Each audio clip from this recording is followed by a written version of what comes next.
I've just said some slides that we put together. My name's Ari McCamley, and I'm in Queensland, Australia. I'm one of the partners in Thynne and Macartney's agribusiness team, and we're somewhat unique in the Australian legal landscape in that we are not legal subject matter experts, but industry experts. Our clients turn to us when making decisions about the agricultural businesses they run in the Australian outback. In particular, we act in some of the signature rural property transactions that take place in Northern Australia. These are transactions involving properties of such scale and productivity that we're talking about values in the order of 5 million Australian dollars to about 100 million Australian dollars, somewhat regularly. It's the trends in this market that I wanted to talk to you about today rather than the law, and it's a pleasing task because Australian agriculture on the whole is having a very good run. The first to set the scene, if I can, this is our backyard, the north of Australia. And when we look at the value of agricultural production by state and by commodity in Australia, you can see with that proportion of the orange bar to the blue, the north is a specialist in beef cattle production. And that's obviously a key focus for my team. So I mentioned Australian agriculture having a good run.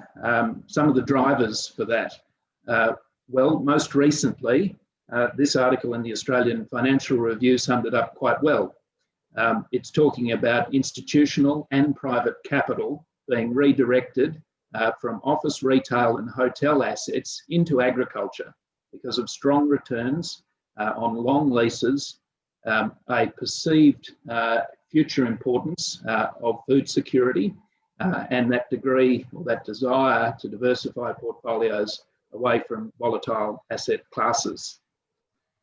But that's just the last 8 months. It's supporting a trend that's now been continuing for approximately 6 years. And there's a bit of data in these two charts, but what I'd like you to focus on in the chart on the left, the dark blue line is showing that there's been a 150% increase in beef cattle prices over that period. They're about 2.5 times what they were 6 years ago.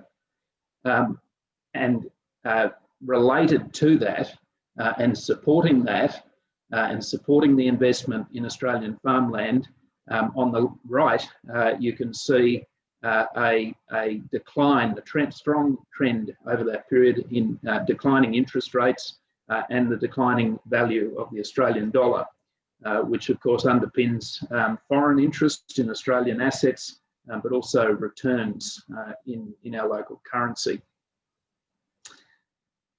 This next chart, which I have to thank my team here for helping me put together, contains some unique data and makes the point that not all investments in Australian assets, Australian agricultural assets, are created equal, even those within the same industry. Here are 5 examples of investments that have some connection with Australian pastoral land, and it shows the capital appreciation of those investments over the past 5 years or so. In the chart, at almost the two extremes, you'll see the share prices of 2 publicly listed Australian companies. The worst performer of the examples I've presented, Australian Agricultural Company, showing a depreciation of approximately 24% over that 5-year period in its share price. And almost at the other extreme, another Australian listed company, Rural Funds Group, showing over that period an appreciation of about 80%. Then in the middle, on the grey line, there's an Australian-wide agricultural land price index showing over that period appreciation of about 42%. And then we get to the rare data, which shows the price at which two particular North Australian pastoral properties have transacted in that period. It's rare and unique because a lot of these properties are held by the same families for generations, and they're the bread and butter of our client base. But here are two examples that we could find for you showing properties that were transacted at the beginning of that time period in about 2015 and again this year. And the first there, the light blue line, is a rural property aggregation, a vast one, straddling the Queensland and Northern Territory border called Woologarang. Ari, you have about 1.5 minutes. Thank you.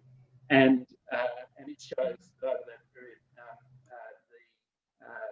the Chinese buyer of that asset in 2015 made a gain of about 13% over the whole period. And contrasted, the yellow line, a buyer of a property at Drillam, a more closely settled area of Queensland, made 100% return, same period. So there are differences. Why? Plenty of reasons. I'd suggest that there was a discrepancy between how well the buyers in 2015 knew the assets that they were buying, and we'd like to think that that's a key offering that we can make to our clients when we're looking at purchases for them. There's some names. 30 seconds. There's some names on these next few slides that I will only mention by name. They're funds with global standing that have made significant investments in Australian agriculture, and I'll leave those for your perusal in the slides. Thank you, Wendy.